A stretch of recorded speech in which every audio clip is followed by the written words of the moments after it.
What Peter Bregman proposed is an approach to identify your area of focus instead of identifying your goals. In this way, he says you will have all the advantages of a goal without the negative side effects that comes with it.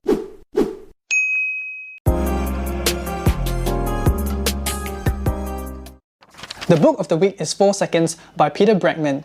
You'll learn the negative effects of setting goals and how to sidestep this by focusing on areas of focus instead to be more effective. Hi everyone, Happy New Year and welcome back to my channel where I help you learn more in less time by sharing key learning from books. By now, most of you should have your New Year resolutions set, isn't it?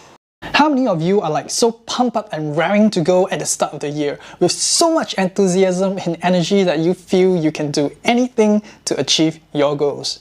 You tell yourself you're not gonna let this year be like the last, and then 2 or 3 months down the road, your old pattern comes up again, and you are like, damn, and history repeats itself. Well, I'm not here to change it for you. You are the one who decides if you want to change. However, I can offer you an alternative perspective on goal setting where I read in 4 Seconds by Peter Bregman, which could be of help to you. First, you may have heard of this study done in 1979 in the class of Harvard MBA program. Graduating students were asked to write down their goals. Their worth was then tracked 10 years later, and results show that the 3% who wrote down clear goals were worth 10 times more than the rest of the class combined who either wrote general or no goals at all. This is a powerful validation for goal setting, isn't it? However, the truth is that this study doesn't exist at all. Instead, there are studies from Harvard that concluded the advantages of goal setting has been exaggerated while the negative effects have been disregarded. These negative effects include a narrow focus, a rise in unethical behavior, distorted risk preferences, corrosion of organizational culture, and reduced intrinsic motivation. What Peter Bregman proposed is an approach to identify your area of focus instead of identifying your goals. In this way, he says you will have all the advantages of a goal without the negative side effects that comes with it. So, what is areas of focus? Here are some examples. And how is focusing on areas of focus better than setting a goal? And how do we identify it? Now, before we get into that, if you strongly believe that setting goals is your way and not setting areas of focus, then check this video out where I share how to set goals the OKR way. Alright, coming back. Let us first talk about the advantages of it over goal setting. By focusing on an area of focus, your motivation is mainly intrinsic rather than extrinsic. It does not have any incentive for you to cheat or take unnecessary risks, and it encourages collaboration instead of competition because you are not aiming to be top sales or win a competition. You are aiming to better yourself in that particular area. So, how do we identify areas of focus and work on them?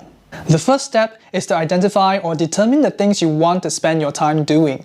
You can do this yourself or with your superior in work to determine which are the areas you should focus on so as to make the most of the limited time you have to produce the best outcome for you and your company.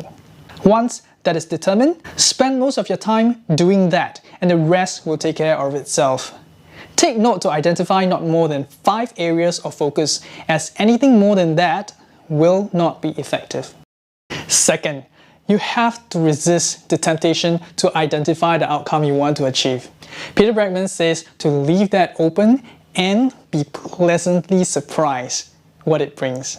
Of course, it won't be easy initially because we are conditioned to set goals, and we'll probably think that nothing would be done if we don't set any goals. But here's what Peter Bregman says.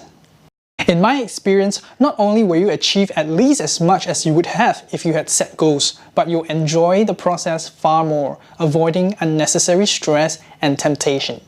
When you immerse yourself in the experience of getting better in an area, no matter how it turns out, you will not be too negatively affected by it. because you are enjoying the experience of the process, not the outcome.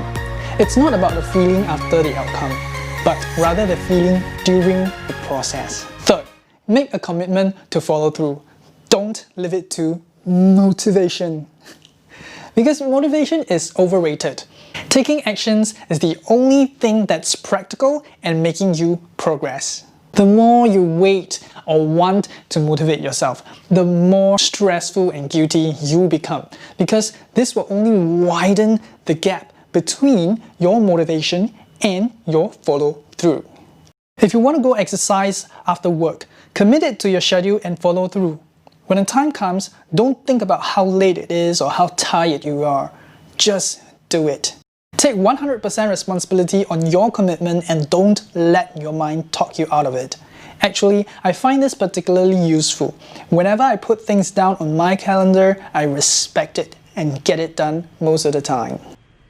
Now, when you're focusing on improving yourself, there are two more things you need to know.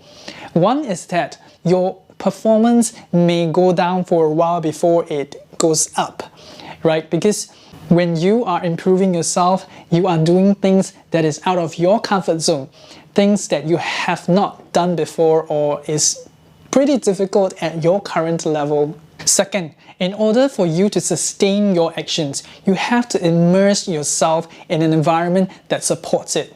This is crucial because the environment is stronger than your willpower. And in times of low motivation and focus, the environment will provide you with the lift and influence to support and maintain your actions. This book offers more than just goal-setting skills, but in areas of mindset and relationship with others as well. If you're interested to purchase this book, do check out my affiliate link in the description below where it offers free delivery worldwide with no minimum purchase. If you like this summary, hit the subscribe button and turn on your notification bell to be notified of my weekly learning. And to get a free copy of the one-page summary, click the link in the description below. Thank you for watching, wish you well, and see you in the next video.